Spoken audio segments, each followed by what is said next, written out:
Mon âme bénit l'Éternel. Que tout ce qui est en moi bénisse son saint nom. Mon âme bénit l'Éternel. Et n'oublie aucun de ses bienfaits. Celui qui pardonne toutes tes iniquités, qui guérit toutes tes maladies, celui qui délivre ta vie de la fosse, qui te couronne de bonté et de miséricorde, celui qui te rassasie des biens, de bien ta vieillesse, qui te fait rajeunir comme l'aigle. Bénissez l'Éternel, vous ses anges, qui êtes puissants en force et qui exécutez ses ordres, en obéissant à la voix de sa parole. Bénissez l'Éternel, vous toutes ses armées, qui êtes ses serviteurs et qui faites sa volonté. Bénissez l'Éternel, vous toutes ses œuvres, dans tous les lieux de sa domination. Mon âme bénit l'Éternel. Amen.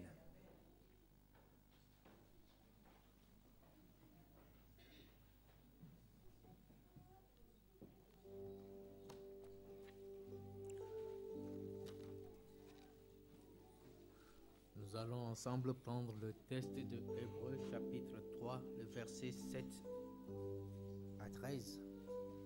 Hébreux chapitre 3, le verset 7 à 13. C'est pourquoi, selon ce que dit le Saint-Esprit, aujourd'hui, si vous entendez sa voix, n'endurcissez pas vos cœurs, comme lors de la révolte, le jour de la tentation dans le désert, où vos pères me tentèrent pour me prouver, et ils virent mes œuvres pendant 40 ans. Aussi je fus irrité contre cette génération et je dis, ils ont toujours un cœur qui s'égare, ils n'ont pas connu mes voies. Je jurai donc dans ma colère, ils n'entreront pas dans mon repos. Prenez garde, frères, que quelqu'un de vous n'ait un cœur mauvais et incrédule au point de se détourner du Dieu vivant. Mais exhortez-vous les uns les autres chaque jour, aussi longtemps qu'on peut dire aujourd'hui, afin que qu'un de vous ne s'endurcisse par la séduction du péché. Dieu bénisse sa parole. Nous allons ensemble prendre le cantique 281 et juste pour tous ceux qui le peuvent, nous nous mettrons à genoux pour la prière. Cantique 281, hymne et louange.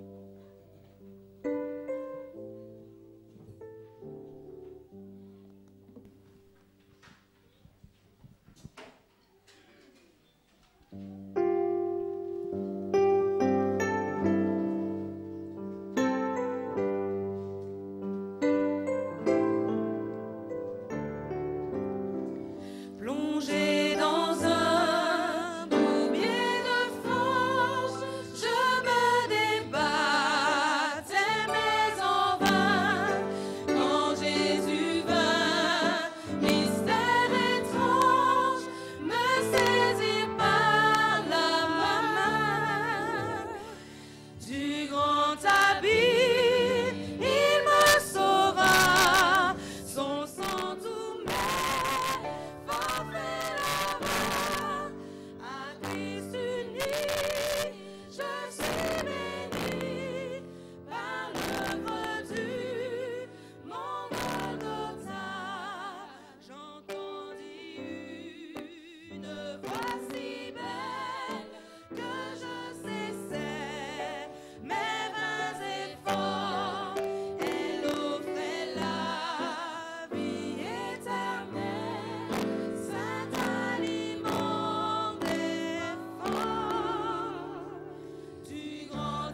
te rendons gloire pour ce moment que tu nous accordes de nous rassembler ici dans ta maison et de pouvoir t'offrir ce culte en ce saint jour. Nous te remercions, Seigneur, pour cette semaine qui vient de s'écouler. Tu as été avec chacun de nous. Tu nous as protégés et gardés. Tu nous as délivrés de tous les dangers. Tu nous as accompagnés, Seigneur. Nous voudrons te dire merci. Merci d'avoir pourvu à tous nos besoins.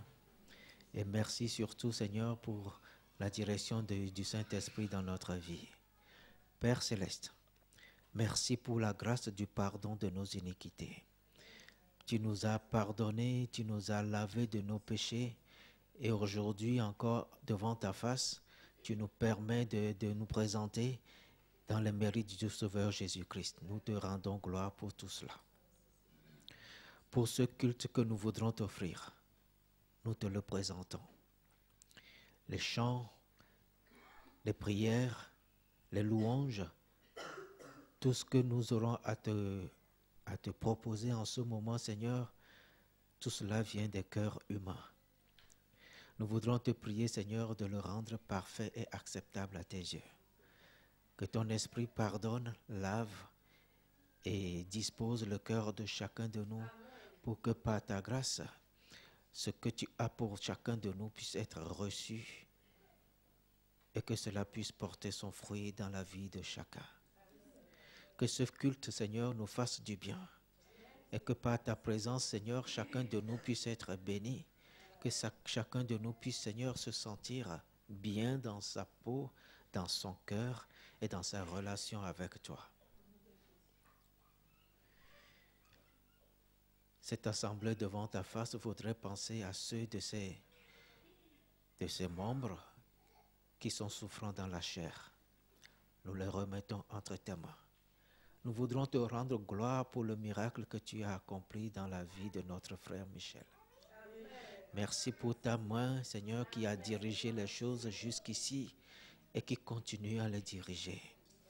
Merci, Seigneur, pour cette miséricorde, cette grâce que tu as faite à ton Église et à ton enfant.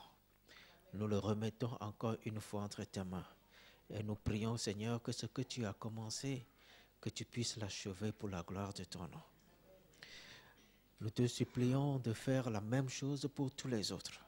Nous pensons à notre sœur Maria, nous pensons à nos bien-aimés, tous qui sont malades, et nous les remettons tous entre tes mains, Seigneur.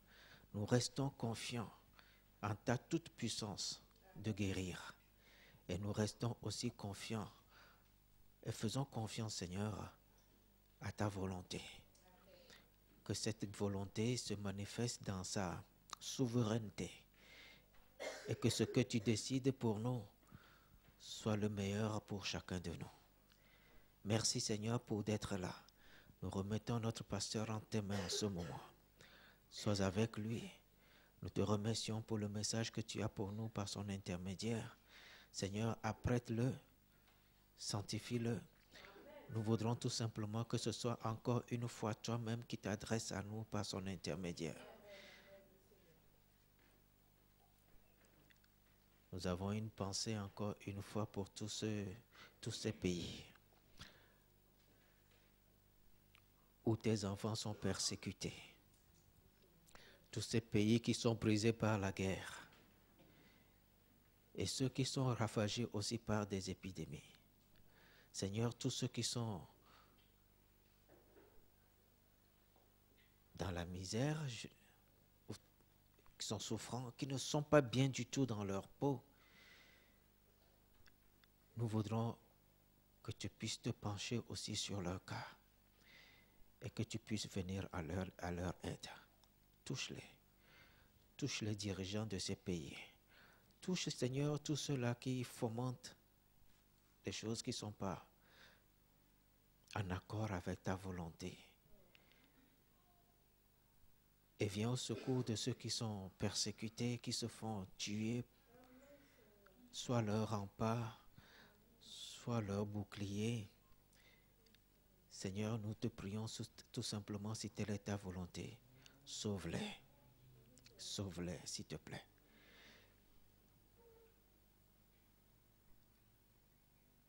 que la grâce soit accordée à chacun de nous et que ce moment que nous passons ici en ta présence, encore une fois, Seigneur, nous fasse du bien.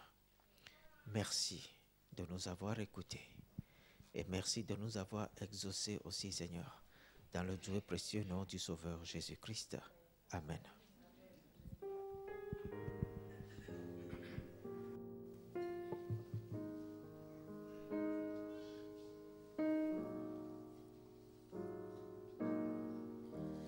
Ô mon Père, je crois, Jésus, je te reçois, Saint-Esprit, je te prie, viens et crée en moi ta vie, Saint-Esprit.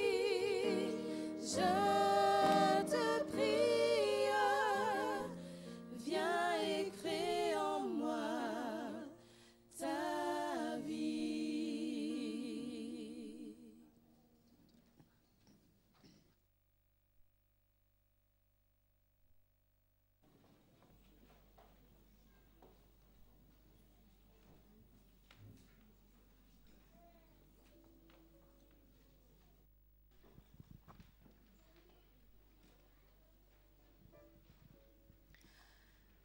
Je te célèbre de tout mon cœur.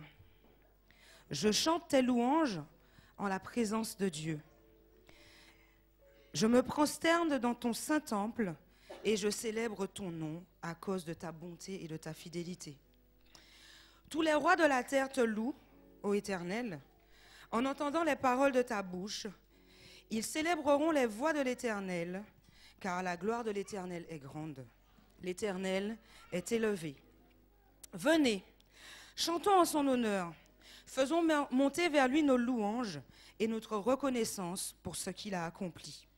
Nous venons dans ta présence.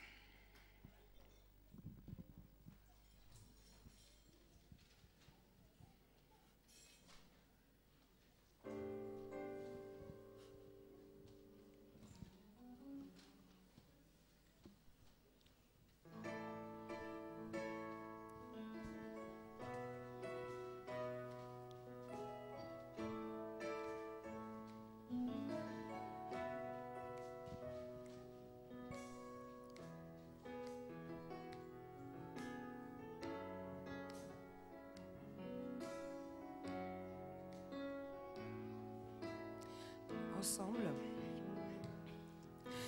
Nous venons dans ta présence pour chanter tes louanges et notre reconnaissance de ce que tu as accompli.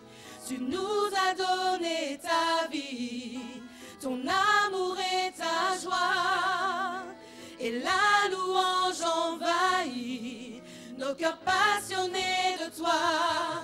Tu es le Créateur puissant, l'agneau ressuscité. Toi seul as pu triompher de la mort et du péché. Tu as délivré ton peuple pour la vraie liberté. Je veux suivre tes pas, chaque jour être avec toi. Nous venons dans ta présence. Nous venons dans ta présence pour chanter tes louanges et notre reconnaissance de ce que tu as accompli. Tu nous as donné ta vie, ton amour et ta joie, et la louange envahit nos cœurs passionnés de toi. Tu es le Créateur puissant, l'agneau ressuscité. Toi seul as pu triompher de la mort et du péché. Tu as délivré ton peuple pour la vraie liberté.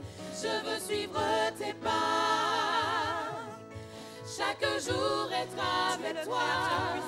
Tu es le Créateur puissant, l'agneau ressuscité. Toi seul a pu triompher de la mort et du péché. Tu as délivré ton peuple pour la vraie liberté. Je veux suivre tes pas, chaque jour être avec toi.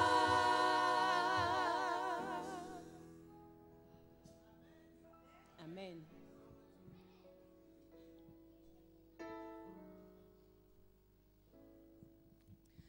Éternel, écoute ma prière. Prête l'oreille à mes supplications. Exauce-moi dans ta fidélité, dans ta justice. Fais-moi dès le matin entendre ta bonté. Fais-moi connaître le chemin où je dois marcher. Enseigne-moi à faire ta volonté, car tu es mon Dieu. Que ton bon esprit me conduise sur la voie droite. Sonde-moi, ô Dieu, et connais mon cœur. Éprouve-moi et connais mes pensées.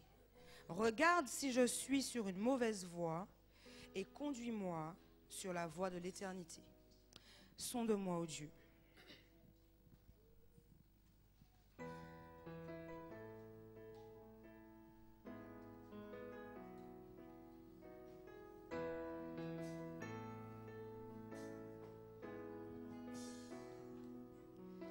Sonde-moi, ô Dieu,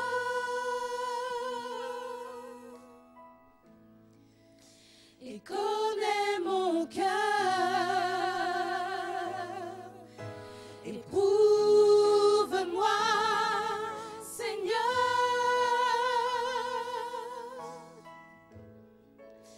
et connais mes pensées.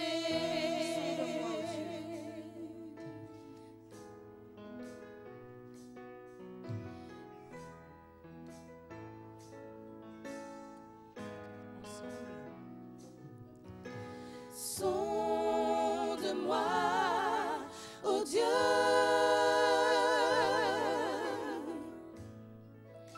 et connais mon cœur.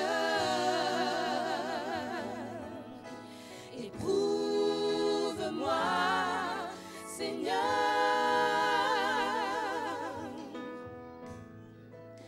et connais mes pensées. Regarde si je suis loin de toi. Regarde si je suis sur une mauvaise voie. Regarde si je suis loin de toi. Et conduis-moi dans toutes tes voies pour l'éternité. Nous allons reprendre ensemble. Sonde-moi, ô Dieu, de même cœur. Sonde-moi, ô Dieu. Sonde-moi, ô Dieu,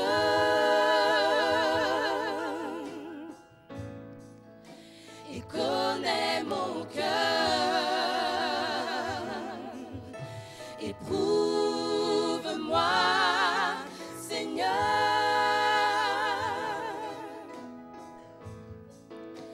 et connais mes pensées. Regarde si je suis loin de toi. Regarde si je suis sur une mauvaise voie. Regarde si je suis loin de toi. Et conduis-moi dans toutes tes voies. Regarde si je suis loin de toi. Regarde si je suis sur une mauvaise voie. Regarde si je suis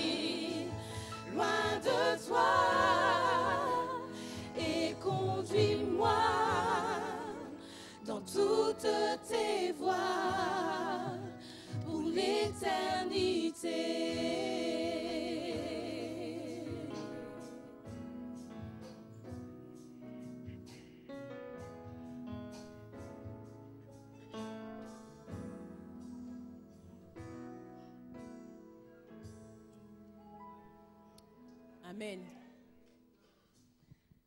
Éternel, tu me sondes et tu me connais. Tu sais quand je m'assieds, tu sais quand je me lève. Tu pénètres de loin mes pensées. Tu sais quand je marche et quand je me couche. Et tu pénètres toutes mes voies. Car la parole n'est pas sur ma langue, que déjà, ô Éternel, tu la connais entièrement. Où irai-je loin de ton esprit? Où fuirai-je loin de ta face? Si je monte aux cieux, tu y es. Si je me couche au séjour des morts, t'y voilà. Si je prends les ailes de l'aurore et que j'aille habiter à l'extrémité de la mer, là aussi, ta main me conduira et ta droite me saisira. C'est toi qui m'as formé, qui m'as tissé dans le sein de ma mère. Je te loue de ce que je suis une créature si merveilleuse. Tes œuvres sont admirables et mon âme le reconnaît bien. Mon corps n'était point caché devant toi. Lorsque j'ai été fait dans un lieu secret, tissé dans les profondeurs de la terre, quand je n'étais qu'une masse informe, tes yeux me voyaient. Et sur ton livre étaient inscrits tous les jours qui m'étaient destinés avant qu'aucun d'eux n'existât.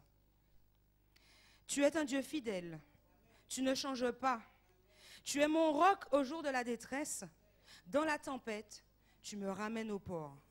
Tu es mon seul espoir, Seigneur, Dieu fidèle. Je vous invite à vous tenir debout et entonner avec nous ce chant tel une prière. Dieu fidèle, tu ne changes pas. Éternel, mon rocher, ma paix.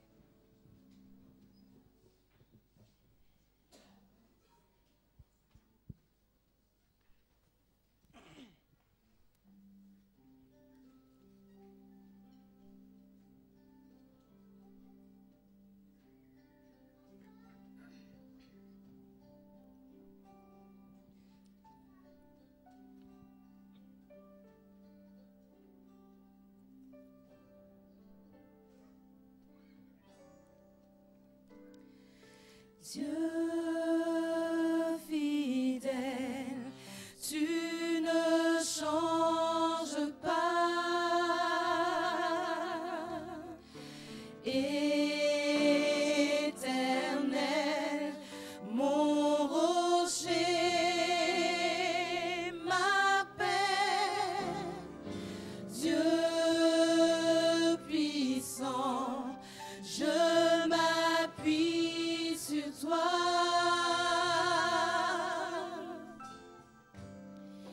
Et je crie vers toi, car tu es mon Dieu. Oui, je crie vers toi, j'ai besoin de toi.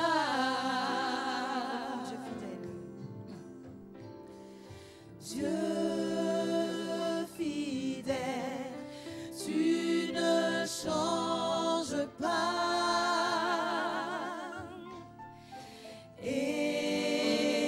Éternel, mon rocher, ma paix. Dieu puissant, je m'appuie sur toi.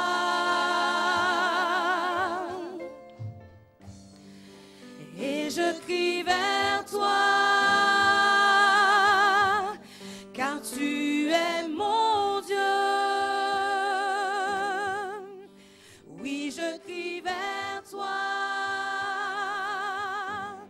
j'ai besoin de toi, car tu es mon roc. Tu es mon roc au jour de la détresse. Et si je tombe, tu me relèves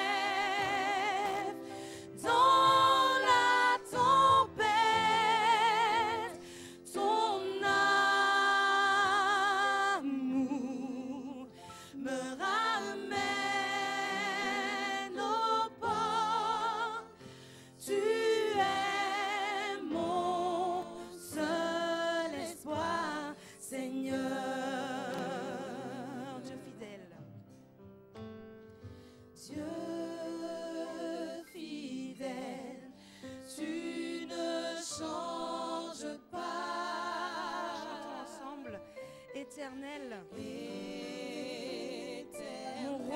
ma paix, mon rocher, ma paix, Dieu puissant, je m'appuie sur toi.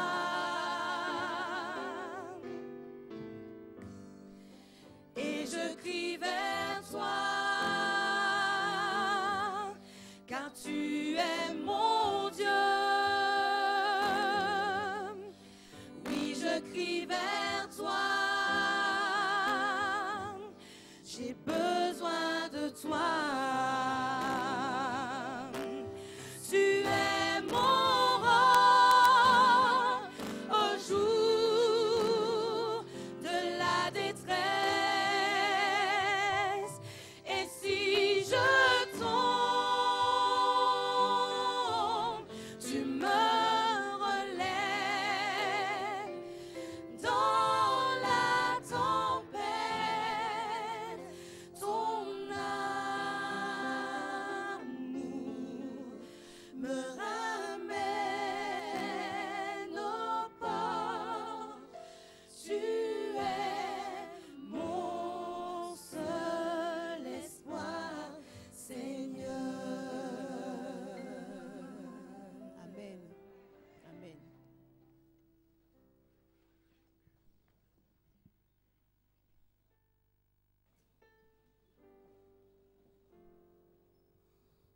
Amen, amen, amen.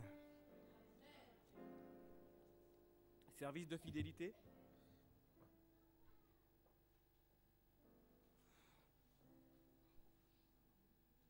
Seule la bénédiction du Seigneur donne la prospérité. Les efforts de l'homme n'y ajoutent rien. Dans Proverbe 10, verset 22. Nous sommes riches, n'est-ce pas? Nous sommes bénis. Amen. Nous avons beaucoup de raisons d'être reconnaissants car Dieu nous a bénis. La preuve, nous sommes ici ce matin. Ellen White nous dit que c'est Dieu qui permet à l'homme d'acquérir des biens. Il le lui accorde afin qu'il puisse être généreux pour l'avancement de son règne. Il envoie la pluie et le beau temps, fait prospériter la végétation, accorde la santé et donne la faculté de s'enrichir. Tout ce que nous possédons provient de sa main généreuse. En retour, il aimerait qu'hommes et femmes manifestent leur reconnaissance en lui restituant une partie de leurs biens sous forme de dîmes et d'offrandes. Offrandes d'action de grâce, offrandes volontaires, offrandes propitiatoires. Si les dons affluaient au trésor du Seigneur, selon ce plan établi par lui, alors je répète parce que c'est très important, si les dons affluaient au trésor du Seigneur selon ce plan établi par lui, 1/10 de tous les revenus, plus les offrandes volontaires, il y aurait abondance d'argent pour l'avancement de son règne, n'est-ce pas? Alors l'appel qui nous est lancé en ce matin, faisons avancer la cause de Dieu grâce aux bénédictions que nous avons reçues de lui. Célébrons ces bénédictions aujourd'hui alors que nous lui retournons ce qui lui est dû et lui présentons nos offrandes volontaires. Amen. Alors je demande au diacre et à la diaconesse de passer dans les rangs pour ramasser les dîmes et les offrandes.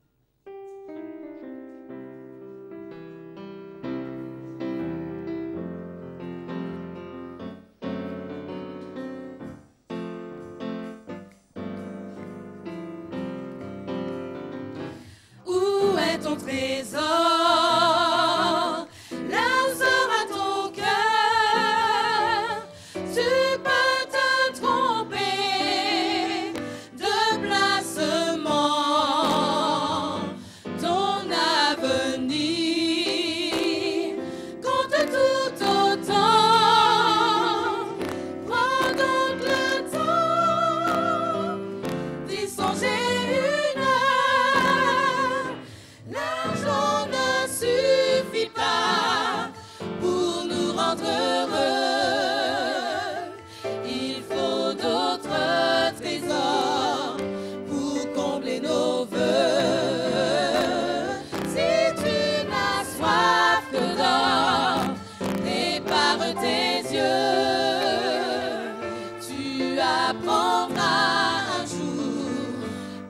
n'achète pas Dieu. Amassez-vous des trésors au ciel, c'est le grand conseil de l'Éternel. Écoutez-le,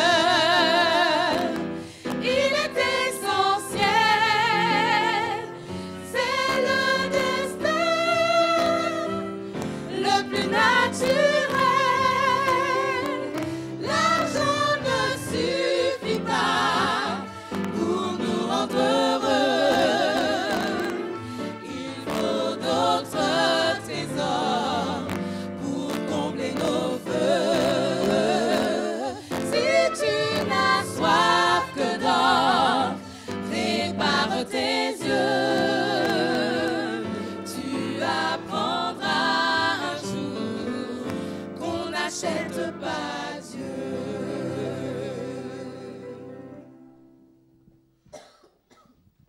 Merci Seigneur pour tes bontés envers nous. Merci Seigneur car nous savons que c'est toi qui donnes la vie, c'est toi qui donnes la santé. Tout ce que nous avons, Seigneur Dieu, t'appartient.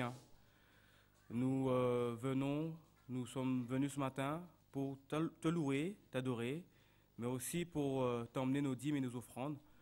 Nous te demandons, Seigneur, que tu puisses bénir ces dîmes, ces offrandes. Et Père éternel, que cet argent que nous te devons, le 10e, qui puisse, Seigneur Dieu, faire avancer ton œuvre dans le monde entier et que nous puissions, Seigneur Dieu, hâter ton avènement. Merci pour ceux qui ont fait le geste. Merci aussi pour ceux qui n'ont pas fait, car ils sont là et on ne connaît pas la raison. Mais que nous puissions, qu'ils puissent, Seigneur Dieu, faire ce geste à savoir que c'est toi qui es maître de toutes choses. Que le reste de ce culte soit sous ton égide et ta protection. Au nom de Jésus et pour ta gloire. Amen.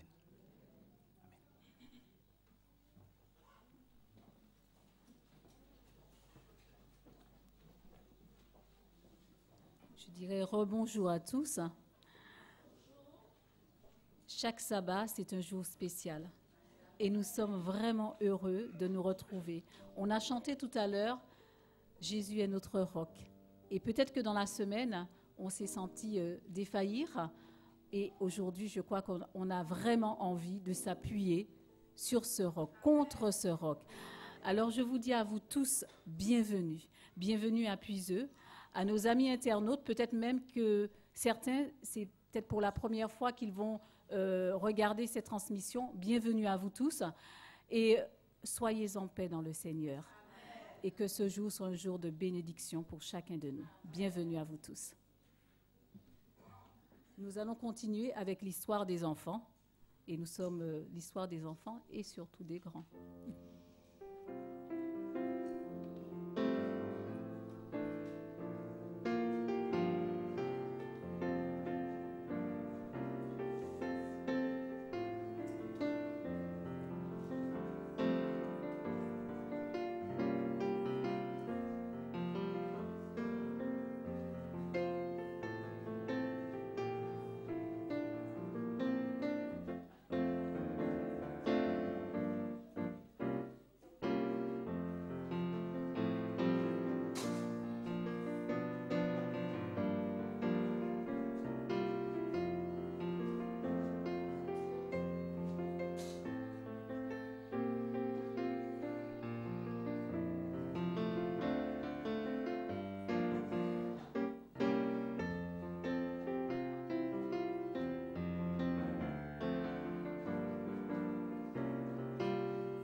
Bonjour les enfants.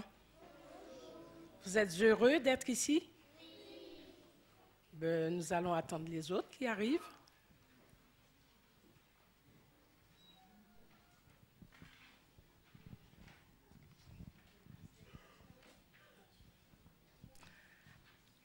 Alors, qui aime écouter les histoires?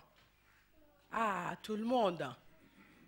Ah, ben, je vais aujourd'hui vous en raconter une. Oh, j'espère que vous allez aimer. Alors, il y a très longtemps, une histoire, Jésus a raconté une histoire.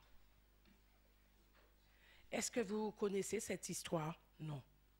Vous ne connaissez pas? Alors, Jésus aimait les histoires, il aimait raconter les histoires. Et il a raconté une histoire.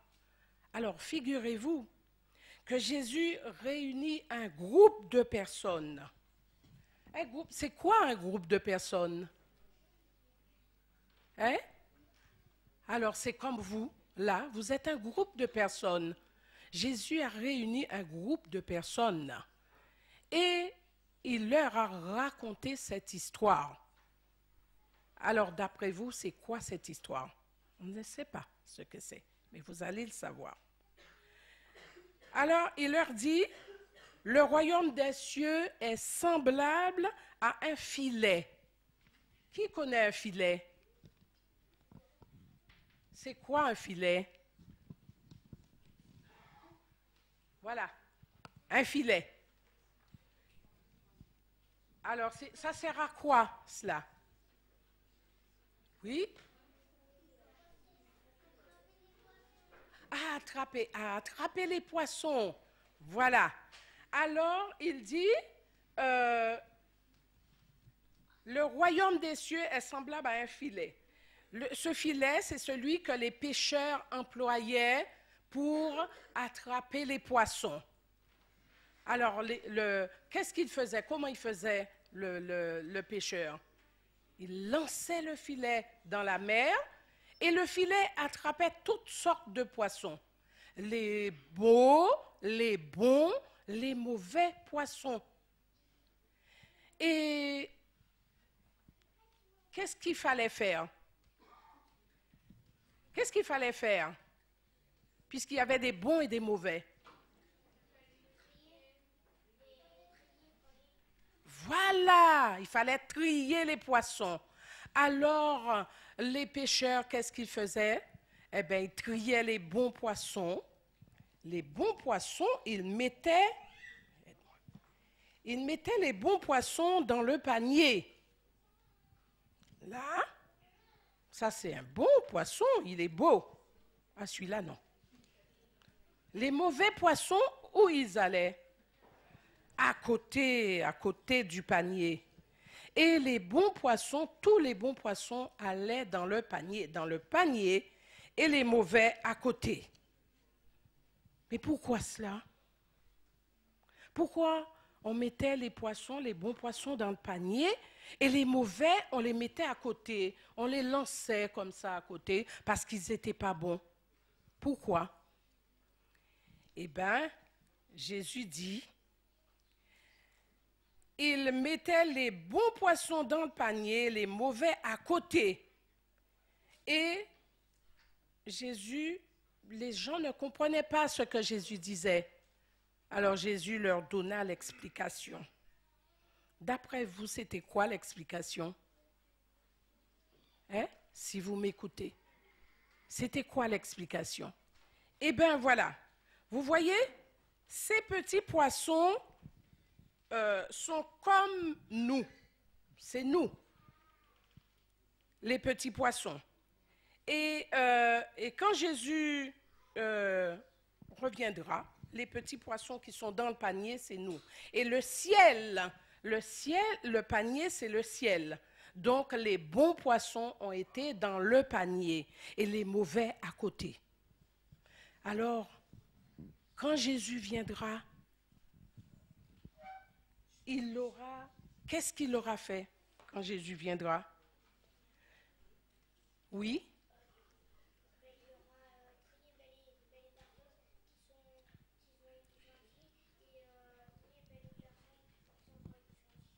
Ah, voilà. Ah, mais il a trouvé la réponse. Alors, les mauvais poissons, ce sont ceux qui n'ont pas fait la volonté de Dieu. qui n'ont pas été gentils, qui ont été méchants, les petits garçons comme vous qui ont été méchants avec leurs camarades, eh bien, voilà, ils seront à côté. Ils ne seront pas dans le panier, parce que le ciel, c'est le panier. Le panier, c'est le ciel. Alors donc, tous les bons sont partis dans le panier, les mauvais sont restés à côté. Et Jésus dit, le ciel acceptera seulement ceux qui ont écouté Jésus, qui ont marché avec Jésus, qui ont prié tous les jours et qui n'ont pas fait de méchanceté aux autres. Alors, c'est intéressant cette histoire, non? Alors, parmi vous, qui ceux qui voudraient être dans le rang de ceux qui montent au ciel? Tout le monde. Tout le monde voudrait aller au ciel. Oui. Alors, mais vous savez, qui sont ceux qui iront au ciel? On l'a dit, hein? Qui sont ceux? Voilà, tous ceux qui ont été gentils, qui ont fait la volonté de Dieu et iront au ciel. Et ceux qui ont été méchants, qui n'ont pas fait la volonté de Dieu, eh bien, ils seront restés sur la terre pour être détruits à jamais. Parce que quand Jésus viendra, il ne voudra pas de ceux qui ne l'ont pas obéi, de ceux qui ont été méchants. Alors, qui sont ceux qui voudraient être parmi ceux qui iront au ciel? Tout le monde? Bon. Eh bien, qu'est-ce que nous allons faire là? Nous allons prier Jésus pour lui dire de nous aider à la décision que nous avons prise aujourd'hui, que nous puissions la respecter. Alors, mettons-nous debout et nous allons prier Jésus.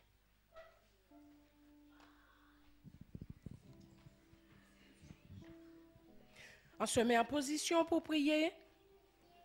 Tu veux prier, Naël? Eh bien, vas-y. Jésus, bénis papa, maman et moi, bénis-moi, ainsi que Seigneur, sa sage obéissant, permets-moi à l'église, au nom de Père qu'on soit au ciel, au nom de Jésus pour ta gloire. Amen. Alors, vous allez répéter après moi, nous allons prier. Continuez, vous répétez, tout le monde. Parce que Naël a prié, mais tout le monde va répéter. Nolan. Merci Jésus, tu nous as permis de prendre cette décision aujourd'hui. Nous voudrions que tu sois avec nous et que nous soyons avec toi dans le ciel quand tu apparaîtras. Amen. Alors, rejoignez vos places et soyez sages.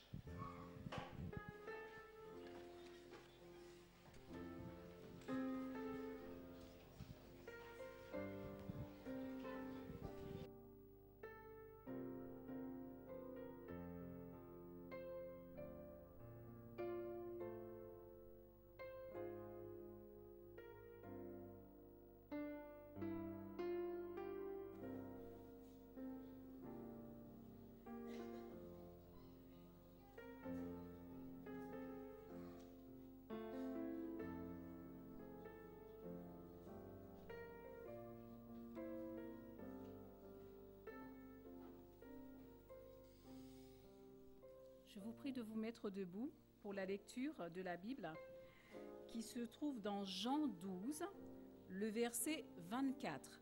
Jean 12, le verset 24.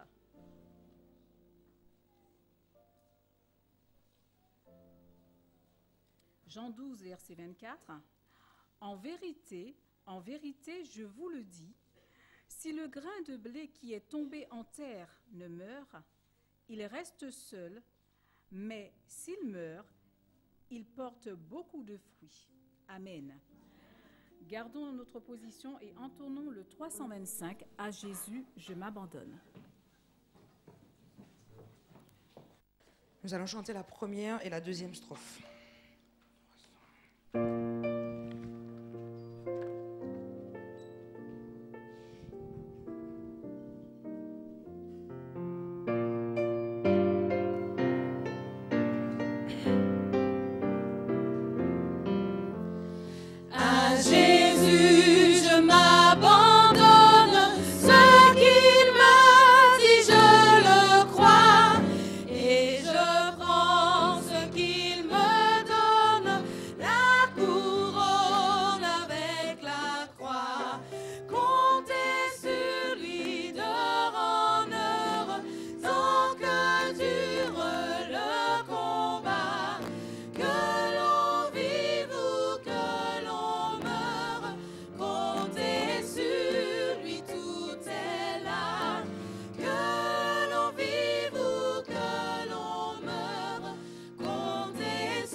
Bonjour à tous.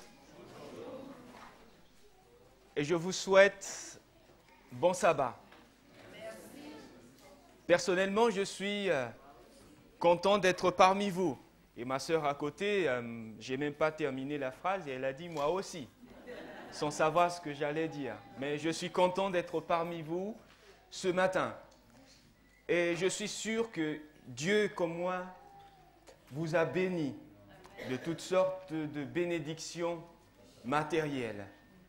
Et en ce sabbat, il nous accorde aussi une bénédiction spirituelle, celle de se reposer en sa présence.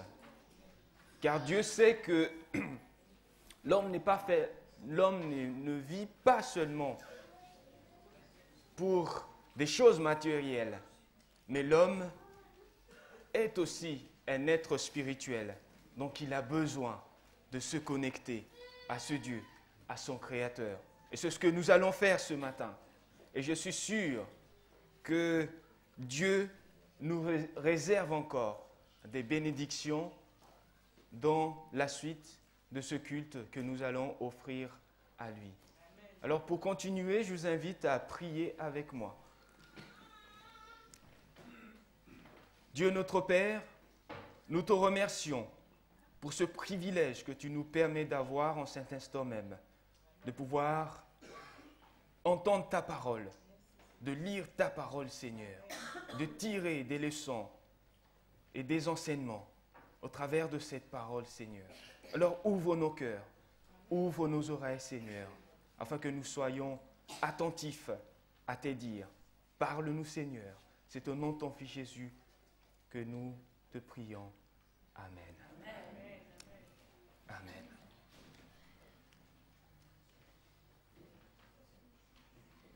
Est-ce que Dieu vous parle encore aujourd'hui? Dieu vous parle comment?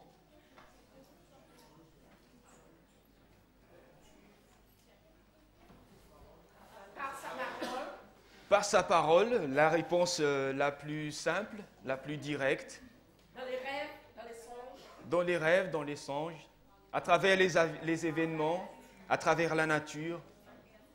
Mais ce matin, j'aimerais bien rester dans ce qui est écrit dans cette parole. Et je suis sûr et certain qu'à travers cette parole, Dieu nous parle encore aujourd'hui. Et il nous réserve toutes sortes de bénédictions à travers de cette parole que nous allons entendre aujourd'hui, en cet instant même. Je me suis toujours demandé, surtout ces derniers temps, qu'est-ce que Dieu attend des chrétiens? Qu'est-ce que Dieu attend de ses enfants? Quel est l'objectif du parcours des chrétiens? Ça va aboutir à quoi? Ça va aboutir à quelque chose ou ça va rester seulement dans ce que nous entendons, la théorie, la pratique? Est-ce que cette parole que nous entendons aujourd'hui a-t-elle une répercussion dans notre cœur? Produit-elle des transformations dans nos cœurs, dans ma vie? Apporte-t-elle des résolutions dans mon cheminement chrétien ou elle ne m'apporte rien du tout? Dieu nous parle encore aujourd'hui à travers sa parole. Et ce qu'il a à nous dire aujourd'hui, sabbat prochain, sabbat après-prochain, a de l'importance. Alors en ce matin, je souhaiterais prendre avec vous le texte qui a été lu tout à l'heure, dans Jean chapitre 12 et le verset 24.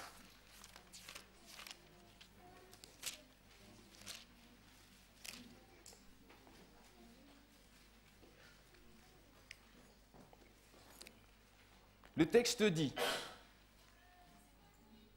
en vérité, je vous le dis, si le grain de blé qui est tombé en terre ne meurt il reste seul, mais s'il meurt, il porte beaucoup de fruits. À condition qu'il meure, il porte beaucoup de fruits. Lorsque j'ai lu ce passage, ça m'a fait penser à deux choses. D'abord, ça m'a permis de dire d'abord que dans le cheminement chrétien, il y a 2 morts, 2 décès. Le premier, c'est celui de Christ qui s'est donné pour chacun d'entre nous, qui a payé le prix de notre iniquité, qui a porté nos fardeaux. Et le deuxième, c'est celui du nôtre, la mort au moi. Et c'est ce que Dieu attend de toute personne qui se dit être chrétien. D'abandonner, de s'abandonner à lui totalement. Mais comment abandonner, s'abandonner à lui totalement? À partir de quelle base je veux m'inscrire dans cet abandon? Qu'est-ce qui va me permettre de grandir dans cet abandon? Qu'est-ce qui va me permettre de mourir à moi-même? Nous parlons tout à l'heure que Dieu nous parle aujourd'hui. Et c'est ce que Dieu fait à travers sa parole. Mais cette parole que Dieu nous envoie, qu'allons-nous faire de cette parole? À travers cette parole de Dieu, nous réagissons tous. Certains reçoivent cette parole, d'autres ne reçoivent pas cette parole. Et je vais vous proposer, en cet instant, de prendre avec moi une des paraboles que j'aime beaucoup, qui se trouve dans Matthieu, chapitre 13, qui nous montre un tout petit peu la réaction des personnes qui entendent la parole et ce que Dieu attend de cette parole, qui entendent la parole de Dieu. Alors, Matthieu, chapitre 13, et le verset 1er.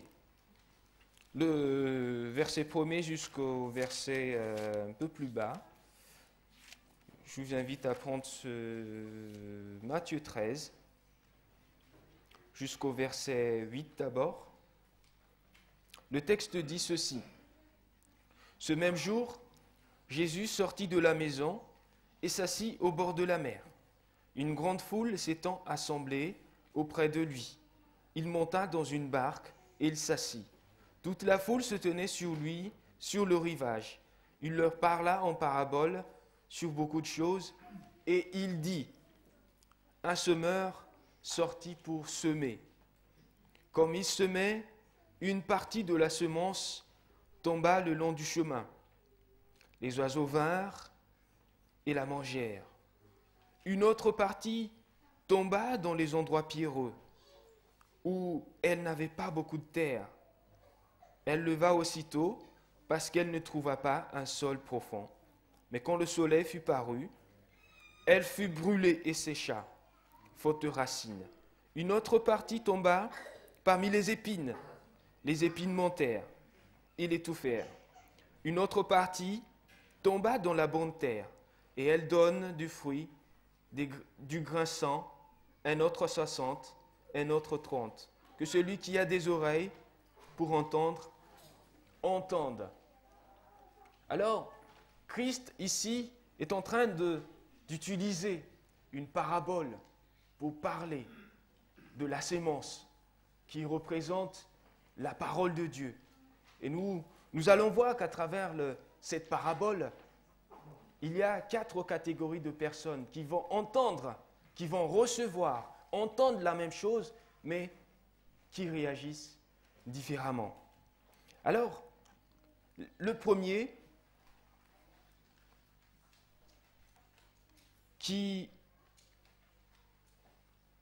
une partie de la semence qui tombe sur le long du chemin. Les disciples n'ont pas compris l'explication de cette parabole. Alors ils demandent à Jésus, explique-nous, pourquoi tu leur parles en parabole? Nous non plus, nous n'avons pas compris. Alors explique-nous la parabole. Et au verset 18 de ces versets, il donne l'explication, l'interprétation de cette parabole. Vous donc, écoutez ce que signifie la parabole du semeur. Lorsqu'un homme écoute la parabole du royaume et ne la comprend pas, le malin vient et enlève ce qui a été semé dans son cœur. Cet homme est celui qui a reçu la semence le long du chemin. Celui qui a reçu la semence dans les endroits pierreux, c'est celui qui entend la parole et la reçoit aussitôt avec joie. Mais il n'a pas de racines en lui-même. Il manque de persistance. Et dès que survient une tribulation, une persécution à cause de la parole, il y trouve une occasion de chute. Celui qui a reçu la semence parmi les épines, c'est celui qui entend la parole, mais en qui les soucis des siècles et la séduction des richesses étouffent cette parole et la rendent infructueuse.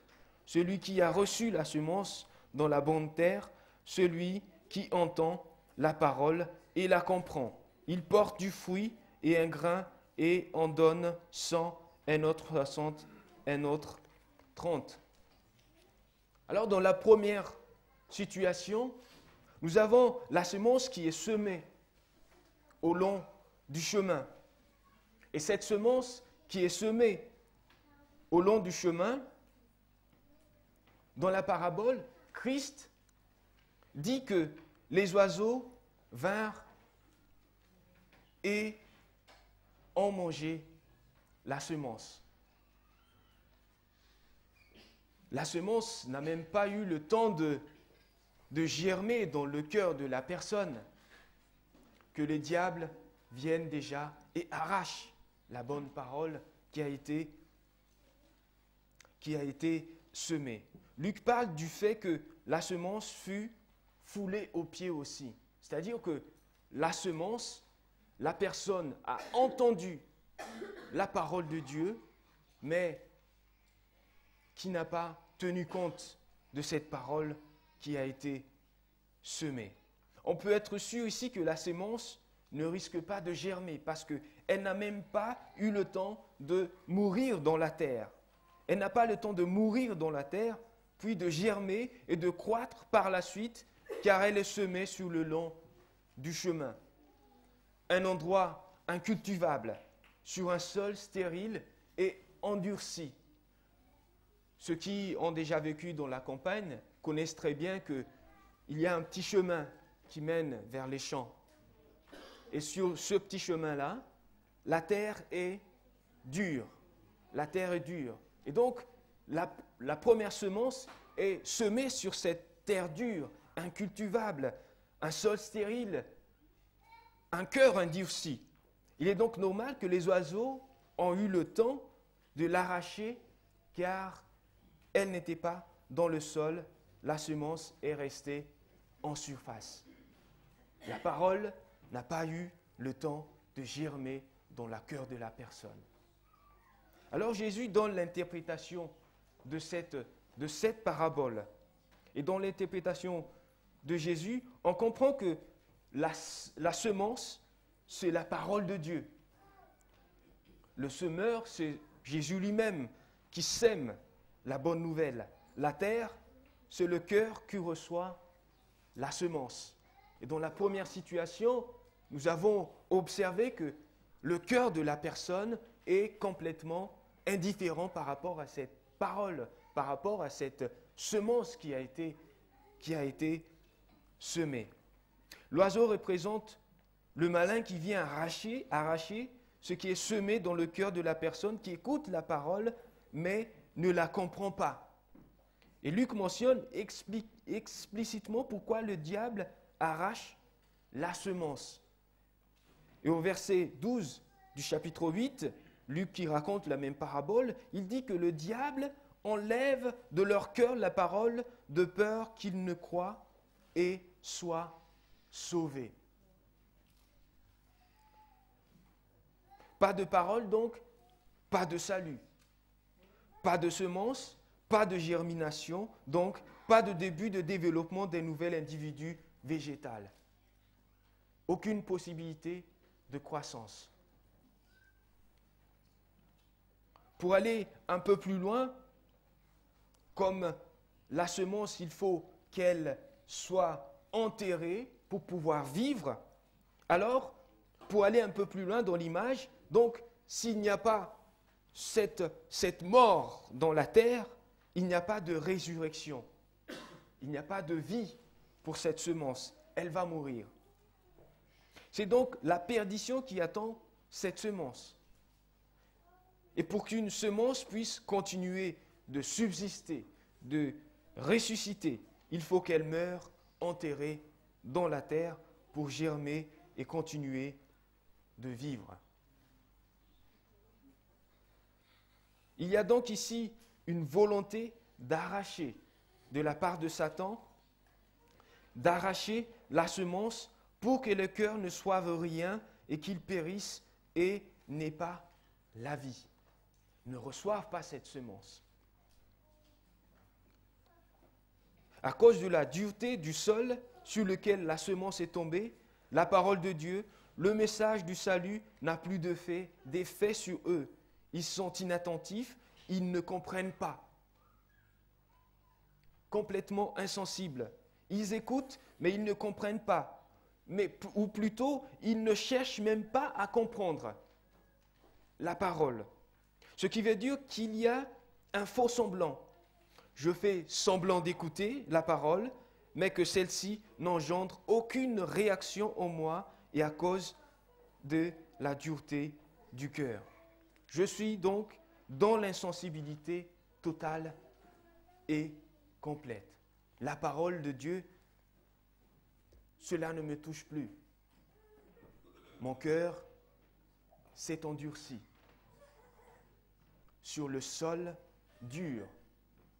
Le sol dur représente le cœur dur qui veut rien entendre de la parole de Dieu, de l'instruction de Dieu. J'entends que ce que la parole dit, mais je reste insensible à cet appel. Je refuse de recevoir la parole dans mon cœur. Je ne réalise pas le besoin de salut. Je reste indifférent et endurci. Nous allons voir que les 4 catégories de personnes que Jésus cite ici dans la parabole entendent toute la parabole. La première a entendu la parabole, mais ne l'a pas compris. La deuxième a entendu la parabole, a entendu la parole, mais que dans la terre, dans le sol rocailleux, la semence n'a pas pu résister, faute de racines. La troisième, c'est que la semence a été semée dans un endroit là où il y a des épines. La parole, la semence grandit, mais sauf que la plante, elle est étouffée par les épines. Et la dernière personne, c'est celle qui écoute, qui entend et qui comprend et qui porte des fruits. Alors pour cette première situation, la personne entend, mais ne comprend pas, ou du moins, elle ne cherche pas à comprendre, complètement indifférent par rapport à la parole de Dieu. La deuxième situation, la semence est tombée dans les endroits pierreux. Matthieu 13, et le verset 5 nous dit, une autre partie tomba dans les endroits pierreux, où elle n'avait pas beaucoup de terre. Elle leva aussitôt, parce qu'elle ne trouva pas un sol profond. Mais quand le soleil parut, elle fut brûlée et sécha, faute de racines. Une autre partie tomba sur le roc. Quand elle fut levée, elle sécha, parce qu'elle n'avait point d'humidité. C'est ce que souligne Luc, chapitre 8. Dans ce deuxième tableau, la semence est semée, mais sur une couche très mince. On peut être sûr que la plante qui va sortir de cette terre ne sera pas vigoureuse. Elle ne résiste pas à aucune épreuve. Le soleil représente ici cette épreuve, la chaleur. Et à cause du fait qu'il y a peu de racines, la chaleur du soleil brûle cette plante et l'anéantirait. Le texte fait savoir qu'il n'y avait point d'humidité là où la plante se trouve. On peut constater qu'il y a un manque de pluie ici, manque de rosée. La fraise rosée, manque d'humidité, manque de pluie. On peut souligner aussi le fait que malgré que la semence germe, elle se repose quand même sur le sol rocailleux, condition qui ne favorise pas sa croissance. Alors voilà la deuxième situation. Et comment Christ interprète cette parabole. Et au verset 20 du chapitre 13, il dit « Celui qui a reçu la semence, celui qui entend la parole et l'accepte aussitôt avec joie, mais il n'a pas de racine en lui-même. » Dans la Bible, version Semeur, ce passage est traduit comme suit. « Mais il ne la laisse pas prendre racine en lui, car il est inconsistant. »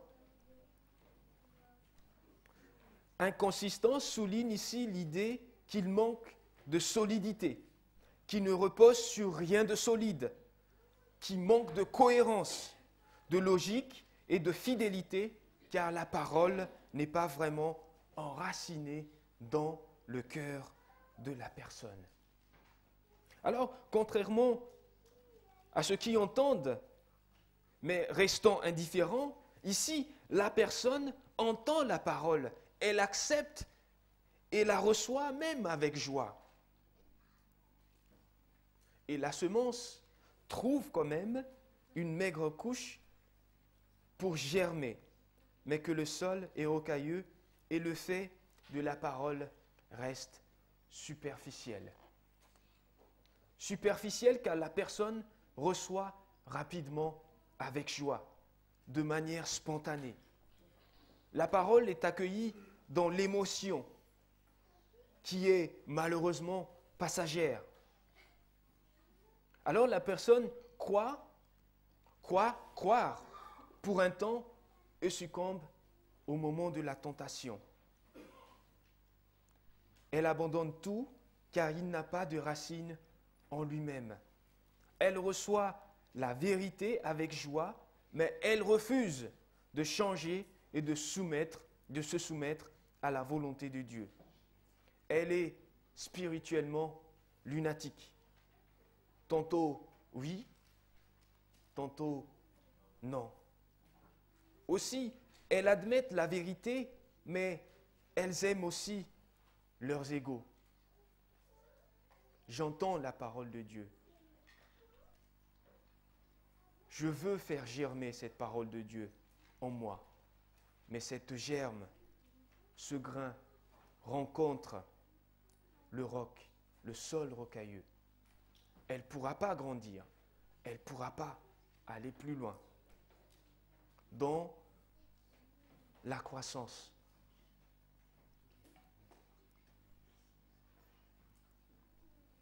Elle admet la vérité, mais elles aiment aussi leurs égaux.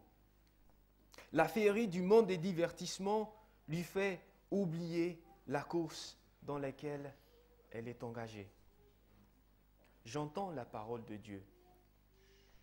J'entends la parole de Dieu. Je sais que Dieu a dit ceci ou cela dans la parole.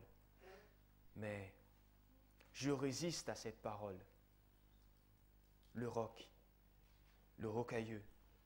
Le roc exprime ici l'idée d'une notion d'endurcissement. J'entends, mais je ne me soumets pas à cette parole, à cette volonté. Je me soumets à ma volonté, mais pas à celle des autres, et pas celle de Dieu non plus. Alors que la parole de Dieu le dit bien, soumettez-vous à Dieu et résistez au diable.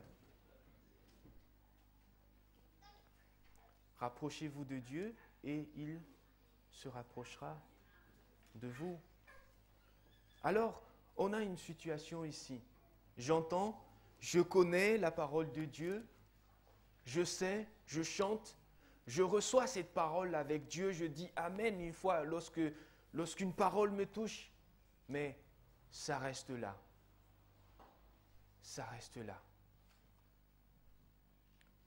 Une fois que l'émotion passe, la semence rencontre le roc. Le cœur rocailleux, le cœur endurci. Et c'est encore, Dieu nous parle encore aujourd'hui, avec la même semence. Trouvera-t-elle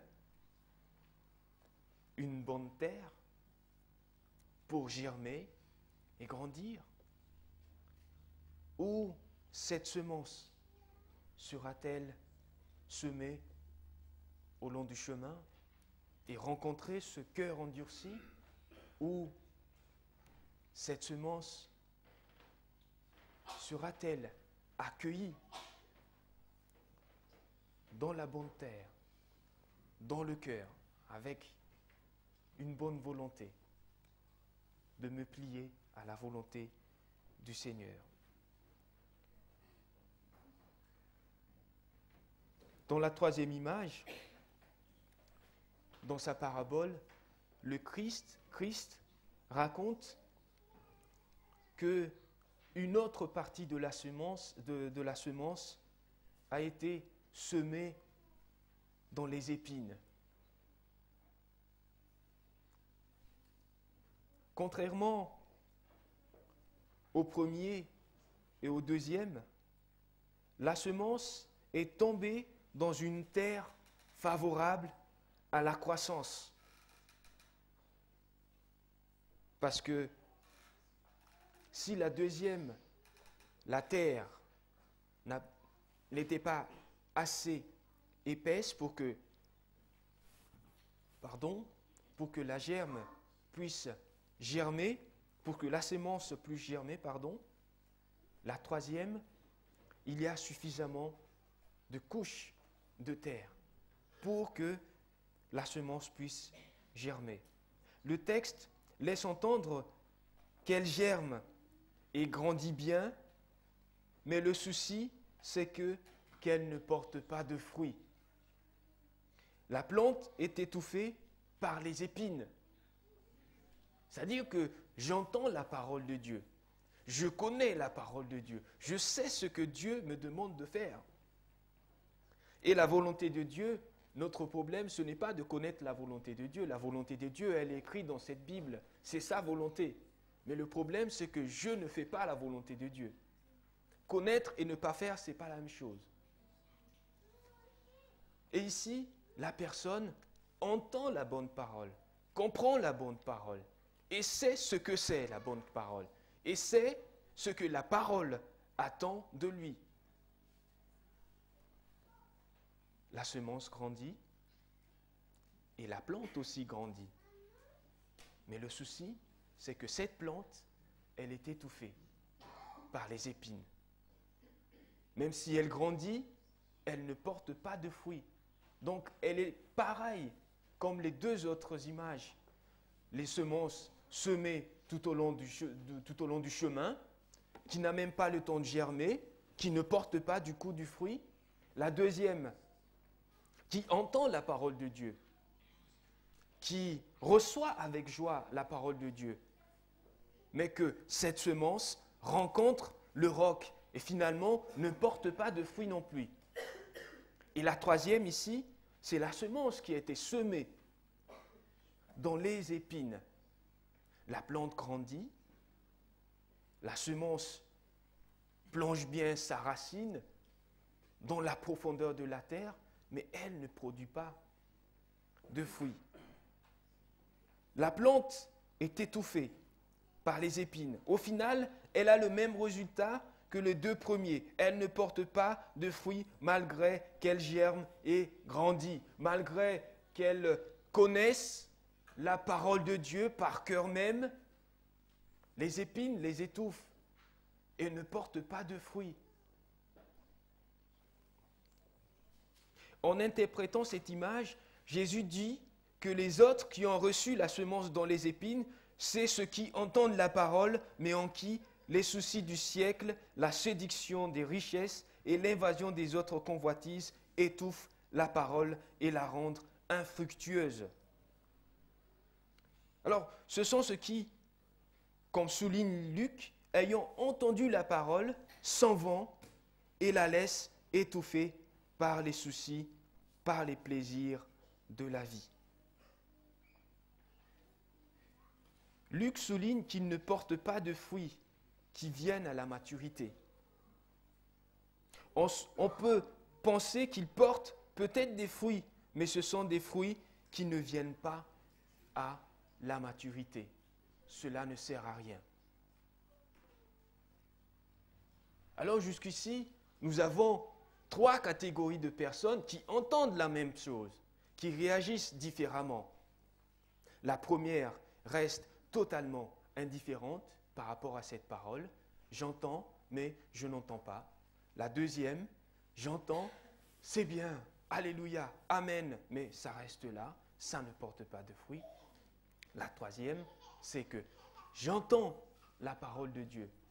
J'entends, mais j'ai aussi un souci. J'ai aussi des plaisirs à accomplir. J'ai aussi des choses à faire. J'ai aussi d'autres volontés à accomplir. C'est comme s'ils ont compris ce que c'est être justifié par la foi. Je suis justifié, je porte la longue robe blanche et cela me suffit. Je vais aller dans la boue après, ça ne me dérange pas.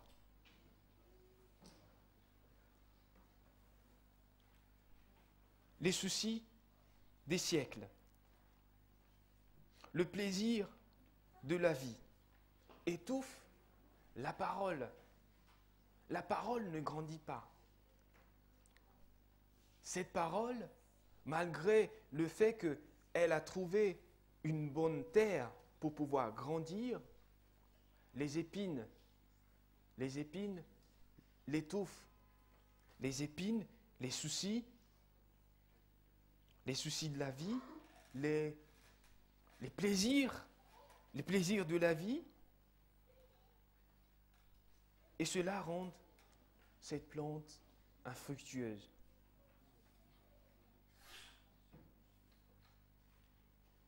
L'évasion des autres convoitises étouffe la parole et la rend infructueuse.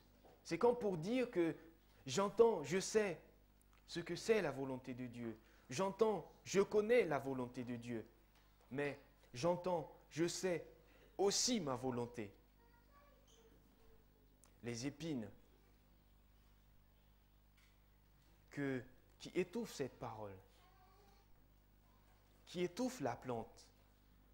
La plante est bel et bien vivante, mais elle ne porte pas de fruits, comme le figuier stérile, bon à être coupé et jeté dans le feu. Alors, et la troisième catégorie, c'est la semence tombée dans la bonne terre. La semence qui est tombée dans la bonne terre, ce sont ceux qui, ayant entendu la parole avec un cœur honnête et bon, la retiennent et portent du fruit avec persévérance. Cela indique qu'il y a une lutte, un combat spirituel ici. Contrairement à la troisième semence qui a été semée dans les endroits épineux, lorsque les séductions, lorsque les plaisirs de la vie viennent perturber la croissance de cette semence, la plante, elle est étouffée. Ici, dans cette quatrième catégorie, la plante, elle est plongé dans la bonne terre et produit du fruit, et produit des fruits avec persévérance, avec combat spirituel. C'est pareil avec la même chose que la troisième catégorie, avec la parole de Jacques chapitre 4, le verset 7 et 8. Soumettez-vous à Dieu et résistez au diable. Rapprochez-vous de Dieu et il se rapprochera de vous. Et alors la semence qui est tombée dans la bonne terre, c'est celle qui mène ce combat-là. Je me soumets à Dieu.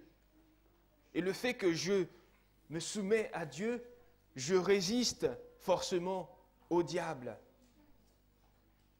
Et lorsque je me soumets au diable, je résiste forcément à l'appel de Dieu. J'entends la parole de Dieu, mais ça reste là. Mais celle qui est semée dans la bonne terre est celle qui porte des fruits avec persévérance. C'est aussi celui qui écoute et comprend la volonté de Dieu, car c'est la parole qui révèle la volonté de Dieu. La semence est tombée dans la bonne terre et donne du fruit. La parole fait grandir la foi lorsqu'elle est étudiée et comprise. Comme l'apôtre Paul le dit dans Romains chapitre 10 et le verset 17, une parole que nous connaissons très bien. Ainsi, la foi vient de ce qu'on entend, et ce qu'on entend vient de la parole de Dieu. Et donc, si cette parole de Dieu n'est pas correctement plongée dans mon cœur, je pourrais difficilement porter du fruit.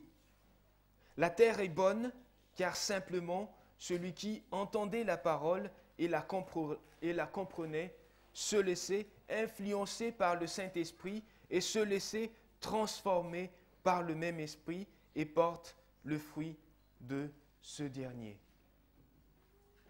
Alors si on reprend ce parcours depuis le début jusqu'à la fin, on peut comprendre que ce que Dieu attend de celui ou celle qui entend la bonne parole, cette semence qui a été semée, c'est qu'il ou elle porte beaucoup de fruits. C'est ce que Dieu attend de chacun d'entre nous, ce que nous portions des fruits en abondance, avec persévérance. Et les fruits de l'esprit, c'est l'amour, la paix, la tempérance, la maîtrise de soi. J'aime bien la maîtrise de soi dans ce fruit de l'esprit, la maîtrise de soi. Pour rejoindre le terme que Luc utilise ici, produit des fruits avec persévérance. Avec persévérance. Alors, avec persévérance, avec maîtrise de soi, ça veut dire que j'entends la bonne parole, je sais ce que c'est la volonté de Dieu, je persiste dans cette volonté. Je persiste dans ce que Dieu me demande de faire. Alors, la parole, c'est la semence, c'est la parole. Et le semeur sort encore aujourd'hui pour semer. Trouvera-t-il une bonne terre pour que cette semence puisse produire des fruits? Ou rencontrera-t-il des semences semées dans les épines où on entend la parole de Dieu, la plante grandit, mais que cette plante, elle est étouffée? Ou est-ce que j'entends la parole de Dieu, mais que je la reçois tout simplement avec joie, mais ça reste là? Ou je suis complètement indifférent? Je suis juste là, mais je suis complètement indifférent par rapport à ce que Dieu me demande de faire, par rapport à la volonté de Dieu. Alors, pour rejoindre Trésor dans le passage qu'il a lu tout à l'heure dans Hébreux, là où l'apôtre Paul dit, si vous entendez sa voix aujourd'hui, n'endurcissez pas vos cœurs. Je souhaite à ce que nous puissions persévérer dans la course que le Seigneur nous a proposée et courir de manière à remporter la victoire. Courir de manière à produire des fruits avec persévérance. Que Dieu vous bénisse. Amen.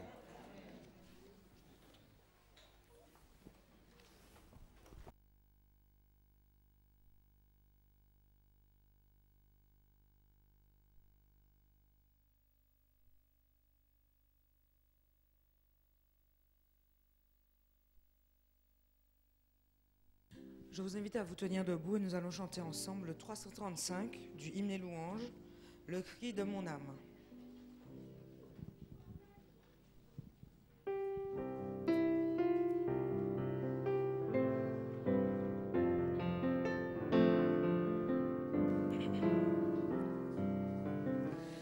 Le cri de mon âme s'élève vers toi. Elle te réclame, Jésus, pour son roi. Ton joug est facile, ton fardeau léger. Sur mon cœur docile règne au bon berger. Jésus, sois mon guide, dirige mes pas et sois mon égide dans tous mes combats. Dans la nuit profonde, tiens-moi par la main. Lumière du monde, luis sur mon chemin. Source de l'eau vive, paix venue des cieux, que par toi je vive, paisible et joyeux. Qu'on lira l'aurore du jour éternel, que je vive encore pour toi dans le ciel.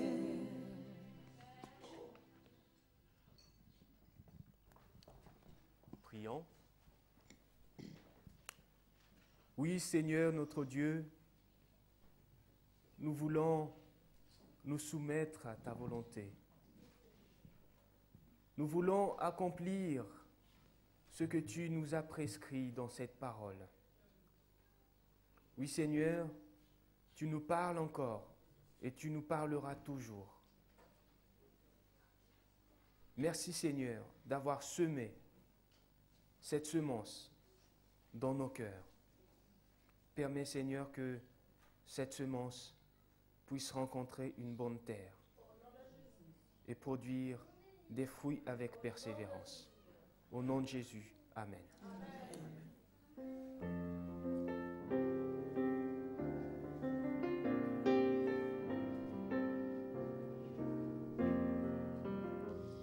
À celui qui nous aime, qui nous a délivrés de nos péchés, par son sang, et qui a fait de nous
Recevez la bénédiction.